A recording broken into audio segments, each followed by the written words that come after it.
Alhamdulillah teman-teman, saya bersama rekan-rekan dari konten kreator Sakti, kembali bersilaturahmi ke rumahnya Pak Ujang Barokah ya.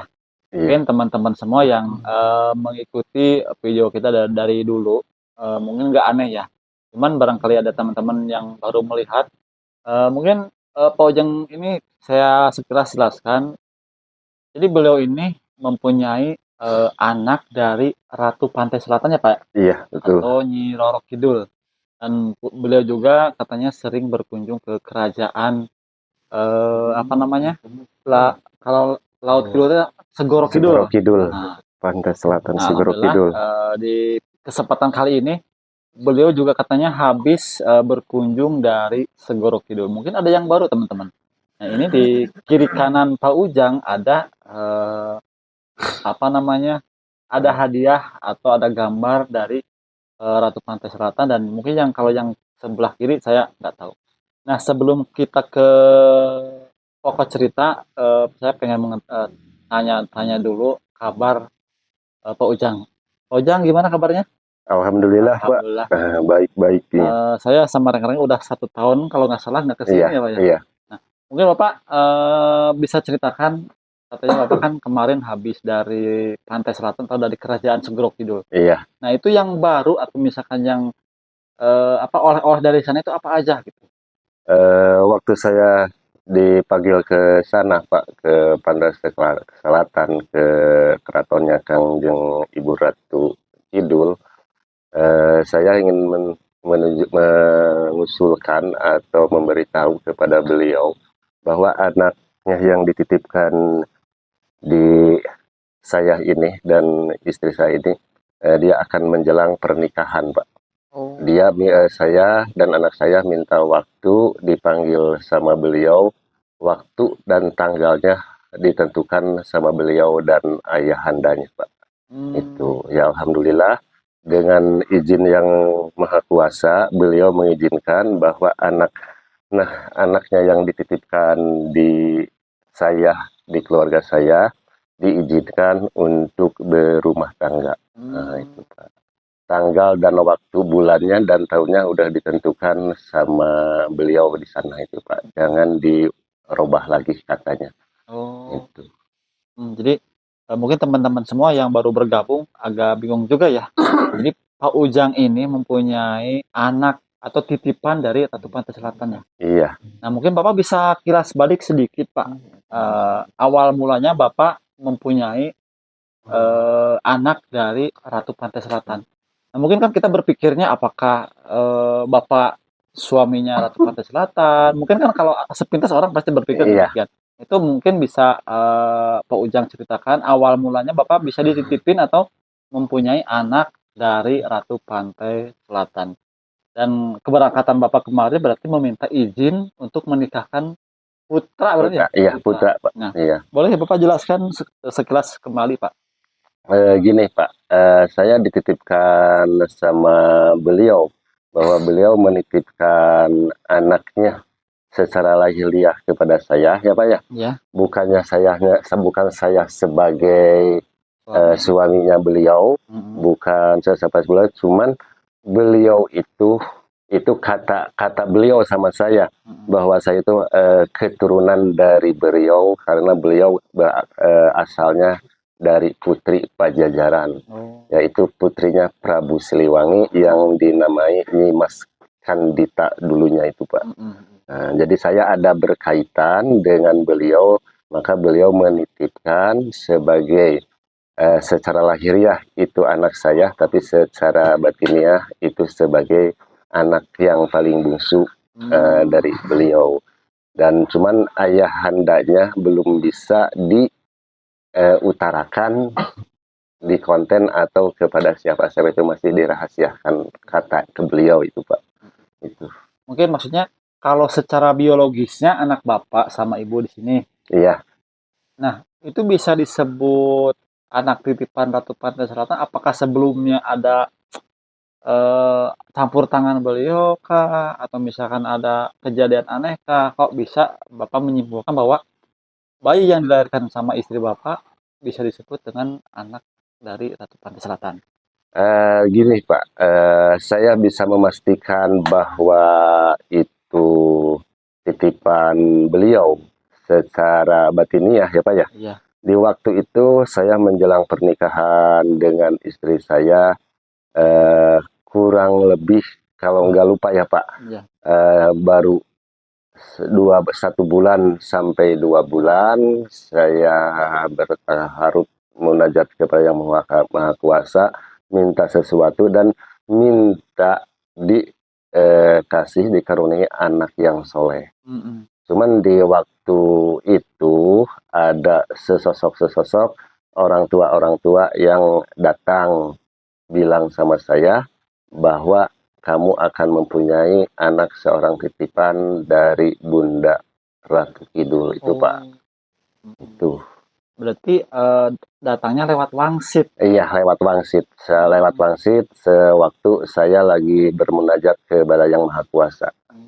Soalnya kalau diceritakan perjalanan itu, kalau diceritakan di buku Pak, di novel itu nggak akan cukup beberapa lembar itu. Kalau diceritakan awal dari kesengsaraan saya berkelana mengembara dari Garut ke Banten, ke Cirebon ya Pak ya, ke Jakarta sampai beberapa daerah. Terakhir saya disuruh menginjak di dataran Sumedang di sini.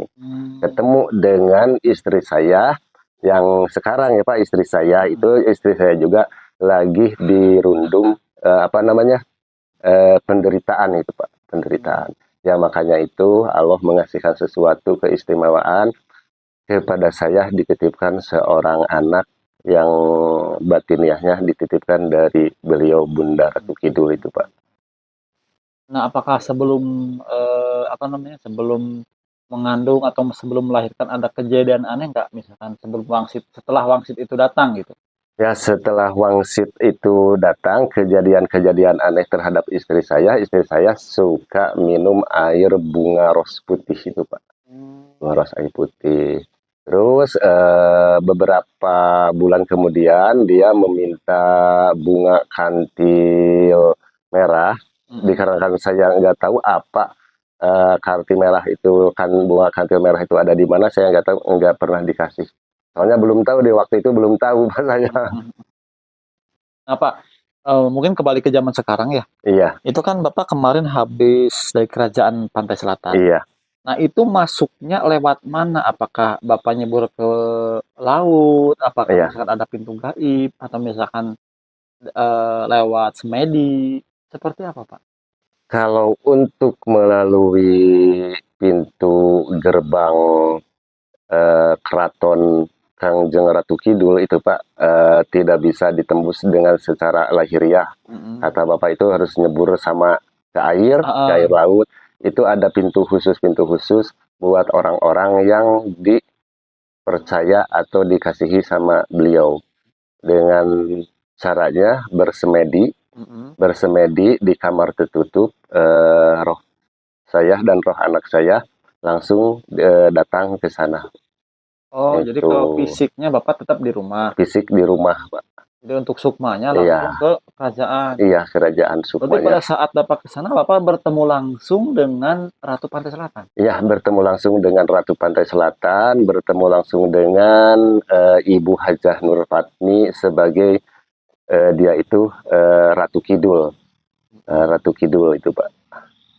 Dia merestui bahwa anaknya yang dititipkan di keluarga saya itu untuk menjalani rumah tangga itu Pak.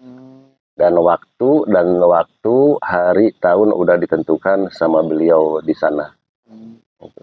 Berarti sebentar lagi anak Bapak menikah? Ya, sebentar lagi anak saya menikah, itu dikasih waktunya juga menikahnya itu nanti cuma di akhir kalau tahun Hijriah, kalau di Masehi tanggal 3 November Tahun ini hari berarti? iya tahun 2025 Pak, menjelang akhir tahun ini.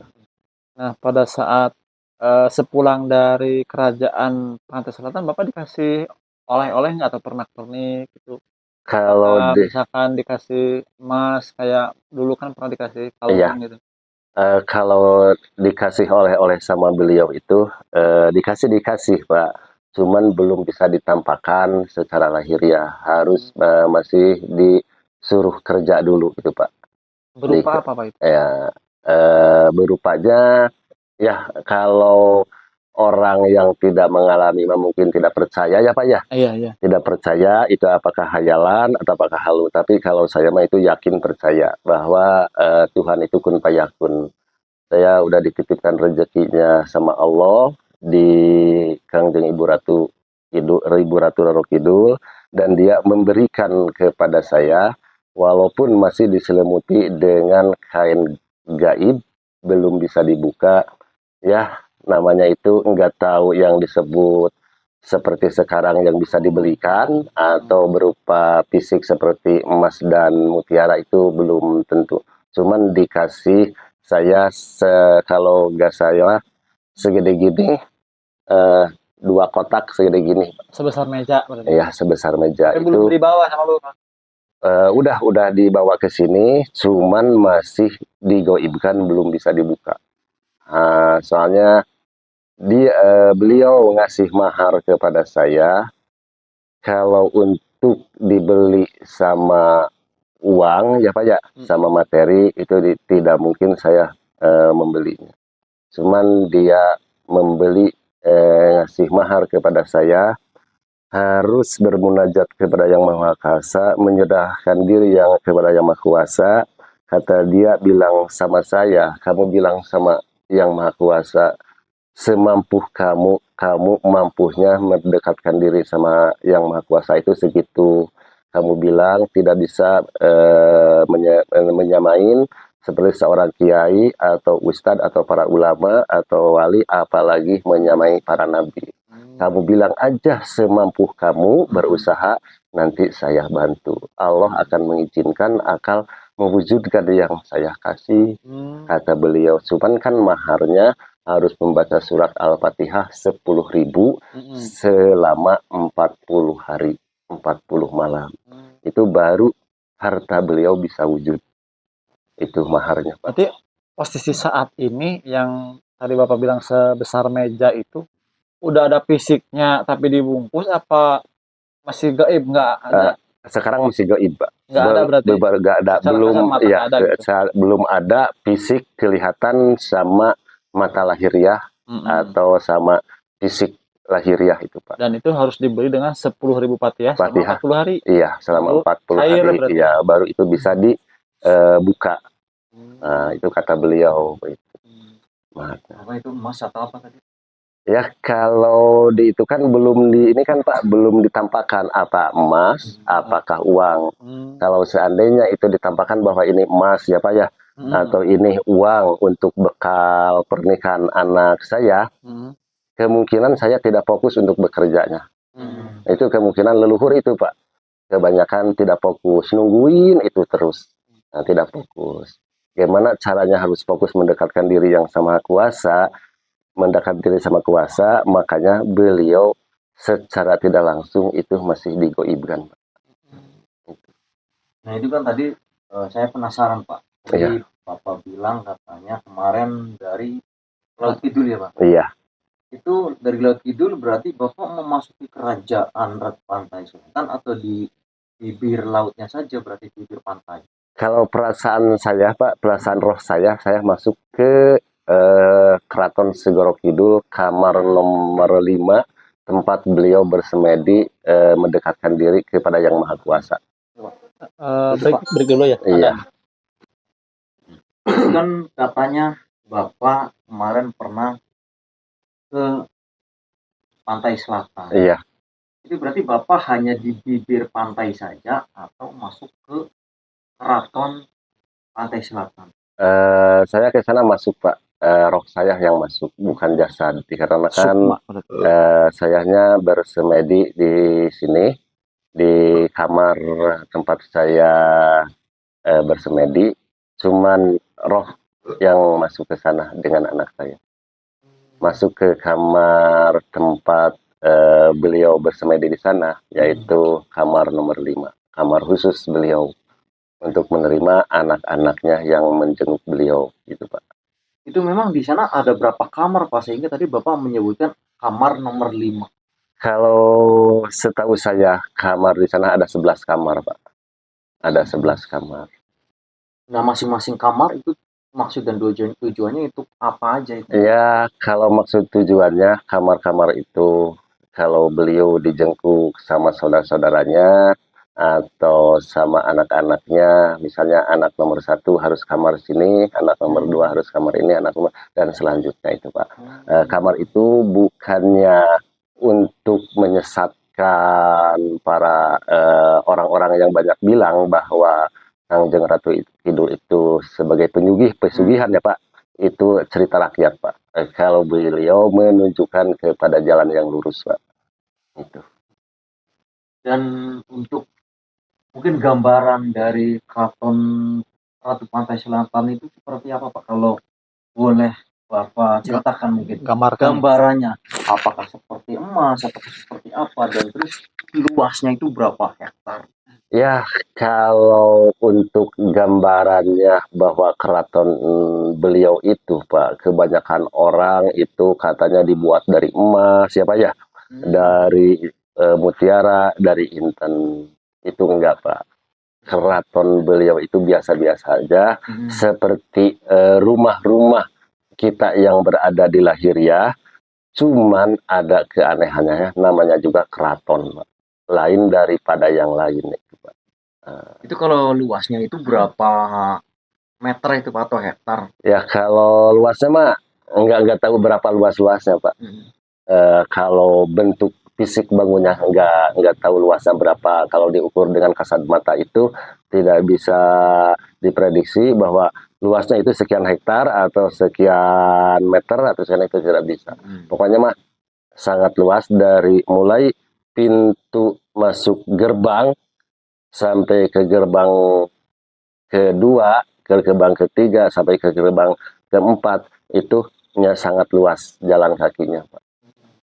Nah, dan terus gambaran lagi nih Pak, saya pengen Iya. tahu, penasaran juga, karena kan yang dimana Bapak katanya pernah masuk ke Keraton Pantai Selatan. Nah, situasi di sana itu seperti kayak di film-film nggak itu Pak? Orang-orangnya yang memakai apa itu namanya iket, terus kebaya, terus ada pasar yang orangnya jalan kaki pakai samping, Iya. nggak pakai sandal, kayak gitu nggak di sana Pak? Ya, kalau di sana, Pak, di alam gaib itu biasa aktivitas seperti manusia yang ada di dunia nyata itu, Pak. Ada pasarnya, ada pertaniannya, ada perbankannya dan banyak-banyak lagi, Pak. Sama aktivitas seperti di kita-kita, Pak. Cuman kepemimpinannya berarti ratu. Iya, cuma ratu. Bukan presiden. Bukan gitu, Pak. Berarti kayak sama di Arab. Iya, Pemimpinannya iya. itu raja. Iya, betul, Pak. Kalau ini mah ratu. Iya. Nah, yang saya sedikit penasaran ya, mungkin penonton semua juga pasti menanyanya kayak gini. Nah, Bapak sewaktu kan mungkin Bapak sering ke sana atau sukma Bapak masuk ke kerajaan Segoro Kidul. Bapak pernah mencicipi makanan yang ada di sana nggak? Atau mungkin hanya sebatas kunjungan aja nggak makan langsung pulang lagi? Saya pernah, Pak, mencicipi makanan di sana. Yang disediakan di sana cuman air susu dan kelapa muda itu, Pak. Saya tuh pernah mencicipi air susu dan kelapa muda. Cuman itu, nggak pernah makan seperti makanan-makanan biasa. Cuman mencicipi air kelapa muda dan dikasih susu. Rasanya sama. Rasanya sama manis itu. Rasanya sama manis. Susunya seperti itu. maksudnya susu apa itu Pak? Susu yang langsung kenyot atau? Ya susu biasa kayak di kita aja, kayak di kita susu itu kan diseduh di gelas ya Pak ya. Iya. Di gelas itu seperti itu pakai air gitu. Susunya itu Pak. Ada lucunya sedikit. Maaf teman-teman ya, mungkin teman saya ini pikirannya tuh ngelantur. Biasanya kan nggak bahas susu tadi ya. Soalnya kan kalau zaman-zaman kerajaan kan itu pakainya yang kelihatan itu ya. Barangkali mungkin bapaknya tadi kan kata bapaknya disajikan susu, tapi susu dayang-dayang ada. Juga kali Mas. Jadi mungkin kalau Mas pikirnya ke sana mulu gitu. Mungkin pertanyaan kayak gini Pak. Nah, itu Makanan orang gitu ya, oh, kan. selain makanan kan mungkin orangnya cantik-cantik gak sama kayak kita gitu. Ya, kalau di sana Ganteng-ganteng kalau gitu di ya. sana lebih cantik daripada orang-orang yang seperti kita-kita ini, Pak. Hmm, Kalau kita ada yang ini. ganteng, ada yang cantik. Iya, Hmm. sama juga sama itu ciptaan yang maha kuasa, ada yang ganteng, ada yang jelek juga ada. Oh, Cuman kan kalau abdi-abdi keraton itu nggak ada yang jelek, Pak. oh iya. Walaupun secara lahiriah di alam goib, di alam nyata kita juga seperti para menteri, para dewan-dewan itu tidak ada yang jelek. Orang Itu pilihan. pada orang pilihan ganteng gitu, Pak. Itu sama gitu. Nah, waktu Bapak menemui Sang Ratu, itu Bapak langsung ke Sang Ratu, misalnya atau ada ajudannya gitu, ada yang nganter.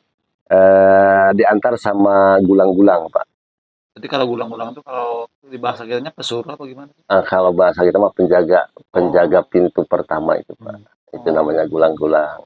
Langsung setelah itu langsung saya masuk, ya udah dikarenakan saya hanya dari sini dengan anak saya udah bilang akan menemui beliau, jadi tidak asing lagi langsung masuk, Pak.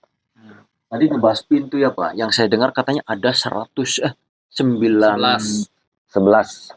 enggak, yang saya dengar mah ada berapa 100 pintu katanya. Kita kalau mau menembus ke kerajaan Pantai Selatan katanya harus bisa menembus di salah satu pintu itu. Katanya yang lainnya itu pintu tipuan, katanya tipuan daya. Bisa menembus ke alam mana katanya.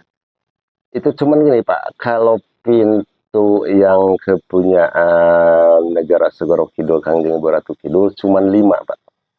Pintu pertama, kedua, ke satu, ketiga, keempat, dan kelima. Itu yang maksudnya itu yang bisa ditembus secara fisik. Itu ya bisa ditembus secara batiniah, Pak.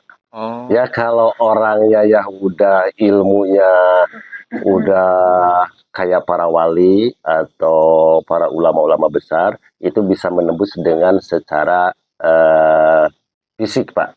Bisa. Dengan wujud asli itu bisa. Kalau kayak- orang ilmunya itu udah di atas rata-rata, Pak. Itu. Seperti mungkin contohnya Bung Karno gitu. Ya, seperti Itu itu. fisik, Secara fisik udah bisa dengan fisik jasadnya asli, bukan melepaskan roh gitu. Tapi kalau untuk orang-orang mungkin awam Seperti yang kita ilmunya mah, masih rendah, iya, itu rohnya mungkin. iya rohnya itu seperti kita mah harus penuh kesabaran, keikhlasan, berdoa kepada Yang Maha Kuasa dikarenakan beliau juga makhluk yang Maha Kuasa. Bukan dia yang kuasa, tapi dia juga makhluk yang Maha Kuasa, sama seperti kita. Tidak ada keistimewaan, Pak, di depan Allah Subhanahu wa taala. Walaupun Kangjeng Ratu Kidul itu seorang ratu Pantai Selatan, tapi nanti di hadapan Yang Maha Kuasa sama dengan kita. Itu sama makhluk ciptaannya. Nah, dan gini Pak, saya penasaran dengan gambar yang ada di belakang Bapak ini. Iya, Kelihatannya ada lukisan, ada 2 lukisan ya. iya. Kalau boleh tahu ini lukis sendiri atau ada yang ngasih atau dari mana Pak? Ini ada yang ngasih, Pak, lukisannya. Setelah saya pulang dari sana, tiba-tiba ada yang mengantarkan lukisan ini ke rumah saya ke sini, Pak. Itu orang asing atau Bapak mengenali orang tersebut yang ngasih lukisan ini? Ya, kalau disebutkan orang asing saya tidak kenal, Pak. Disebutkan orang tidak kenal saya kenal gitu. Kalau kata Sunda mah disebutkan wabuh teu wabuh, disebutkan teu wabuh da wabuh gitu, Pak. Itu berarti seperti apa kalau kayak gitu Pak? Saya liar juga ini Pak. Seperti maksudnya, Pak? Itu sebetulnya sosok siapa gitu yang ngasih? Iya, kalau sosok-sosoknya namanya saya kurang tahu ya, Pak ya. Agak kenal, cuman saya ini mengantarkan barang ini kepada Bapak untuk dipajangkan di sini. Saya cuman ketitipan. Pas dibuka sama saya ternyata ada lukisan ini, Pak, dan lukisan ini, terus satu lagi lukisan naga sewu yang di dalam. Yang saya lihat terbuat dari kain. Iya, terbuat dari kain. Dan di sebelah Bapak juga ini kayaknya ada pusaka atau apa itu Pak? Boleh dilihat mungkin Pak, boleh dipegang sama Ini kalau saya ini pusaka Dewa Dewi, Pak. pusaka Dewa Dewa Dewi. Cuman boleh diangkat coba Pak, iya, biar masuk kamera. Oh, ini namanya pusaka Dewa Dewi. Iya, pusaka Dewa Dewi. Hmm. Iya, Wah, kayak gini Pak. Muka berarti ya? iya, Ada muka. Pak ke bawah. Tuh, pas gitu. Tuh kayak wajah. Jadi kayak wajah. Iya. Wajah apa ya? Wajah Iya, Dewa Dewa bener ya betul. Hmm. Coba Nah, tunjukkan Pak itu mana dewanya, mana dewi. Iya. Lagi apa? Yang di atas Ini. hanya dewanya. Kalau dewinya ini, Ini kalau bawah. dewanya ini. Nah, ini didapat dari mana, Pak? Ini juga ada yang ngasih, Pak. Sesuatu kalau saya udah jaroh ke sana, tiba-tiba 3 sampai 5 hari kemudian ada ngasih sesuatu barang yang di luar nalar saya. Itu. Iya. Terus itu ada yang pas di dewinya ada kerisnya juga, itu maksudnya gimana, Pak? Yang nggak tahu Pak, cuman ada keris aja di sini. Oh, udah dari sananya. Dari sananya berdiri keris. Nah, kalau untuk mohon maaf, kembali ke lukisan yang ada di belakang, Iya Pak. itu kalau sebelah kanan siapa, kalau yang kiri siapa? Apakah itu satu sosok yang sama atau beda? Kalau ini Pak, Kangjeng Ratu Kidul yang dinamakan Ibu Hajah Nurpatmi. Kalau ini mah Kangjeng Ratu Agung Ibu Hajah Dewi Siti Ratu Roro Kidul Pak. Emang itu beda atau dua sama? Beda Pak. Beda. Oh. Ini dengan ini beda. Ini ibunya, ini anaknya. Oh. Itu. Tapi sama-sama mempunyai gelar Roro Kidul. Roro Kidul bukan enggak. Kangjeng Ratu Kidul. Oh, yang ini Kanjeng Ratu Ratu, yang Kidul, itu Roro. Itu Roro Kidul. Iya. Itu anak dan ibu katanya. Iya. Nah, kalau yang di sebelah kiri Bapak itu ada sosok naga, itu naga siapa? Yang mana Pak? Itu ada kan di lukisnya ada kayak naganya itu. Oh ini. Ini bercona ya. Naga Sewu Pak ini. Oh, naga sewu. Naga Sewu itu kalau beliau keadaan negara kalau zaman sekarang lagi gawat atau keadaan dalam peperangan, pasti dia berperang pakai ini Pak. Pakai naga. Maksudnya negara yang ada di sana apa negara kita? Negara kita gimana Pak? Maksudnya kan tadi kata Bapak apakah Indonesia gitu. apakah ada peperangan atau apa naga gansang pakewuh di sana di dunia keraton gaib, apakah di negara kita Indonesia gitu? Kalau di negara beliau, di negara goib itu sama dengan di negara kita, ada banyak rebutan memperebutkan tahta itu Pak. Dari suatu negara menyerang ke satu negara sama dengan kita. Itu kalau dia melawan musuh pakai ini Pak. Pakai ini. Nah, mungkin perbincangan kali ini Bapak dirasa cukup. Kita pengen lanjut di part selanjutnya, bahwa Bapak itu mempunyai emas berlian pemberian dari Ratu Pantai Selatan yang udah berwujud ya Pak ya. Iya. Ya mungkin teman-teman semua yang penasaran, tunggu atau nantikan di video selanjutnya. Jangan ke lain channel selain dari konten kreator sakti ya. Ada saya, Kartik TV, ada Mesa Sirina, Salja Channel, ada Kang Nazar, ada Arif Budiman, dan Ono Surono, ARD channel official. Mungkin seperti itu ya. Mudah-mudahan Bapaknya selalu sehat ya Pak ya. Amin, amin Kita Pak. pamit undur diri. Wassalamualaikum warahmatullahi wabarakatuh.